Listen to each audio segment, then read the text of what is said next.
Yaorana et bienvenue sur Jurismana. Nous abordons le 58e thème et la dernière vidéo de 2016 aujourd'hui avec une brève présentation du Conseil constitutionnel.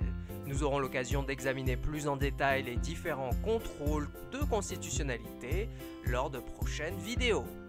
Le Conseil constitutionnel a été créé par la Constitution du 4 octobre 1958, soit celle de la 5e République. C'est donc un organe relativement récent dans l'histoire constitutionnelle française. Il est doté de compétences variées, mais est principalement responsable du contrôle de conformité de la loi à la Constitution.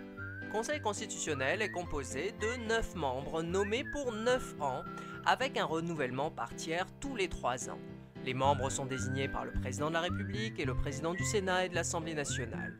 Le président du Conseil constitutionnel est désigné par le président de la République. Il convient d'ailleurs de noter que les anciens présidents de la République peuvent toujours siéger au Conseil constitutionnel.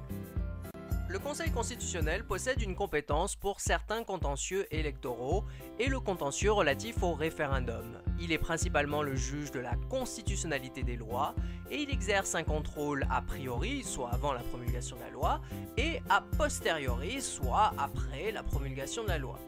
La loi contrôlée peut ainsi être censurée totalement ou partiellement. Le Conseil constitutionnel est ainsi obligatoirement saisi des lois organiques et peut être saisi d'un engagement international avant sa ratification ou son approbation. Pour les lois ordinaires, le Conseil peut être saisi par le président de la République, le Premier ministre, le président de l'Assemblée nationale ou du Sénat, ou par 60 députés ou 60 sénateurs au moins. Sur le fondement de la révision constitutionnelle du 23 juillet 2008, le Conseil constitutionnel peut contrôler si une disposition législative déjà en application porte atteinte aux droits et libertés garantis par la Constitution. On appelle cette situation la QPC, question prioritaire de constitutionnalité. C'est un requérant qui est à l'origine du contrôle de constitutionnalité exercé. La question est posée à l'occasion d'une instance en cours devant une juridiction, avant d'être renvoyée au Conseil d'État ou Cour de cassation qui filtre les demandes qui seront transmises au Conseil constitutionnel.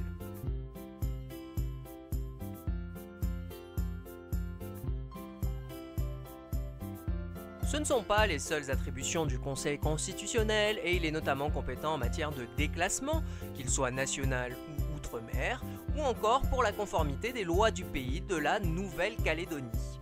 Et voilà, nous en avons terminé avec le Conseil constitutionnel et on se retrouve la semaine prochaine pour le premier sujet de 2017.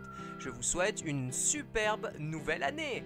Yaorana e ya meitei ite matreiti api piti tawatini hoe auruma hitu.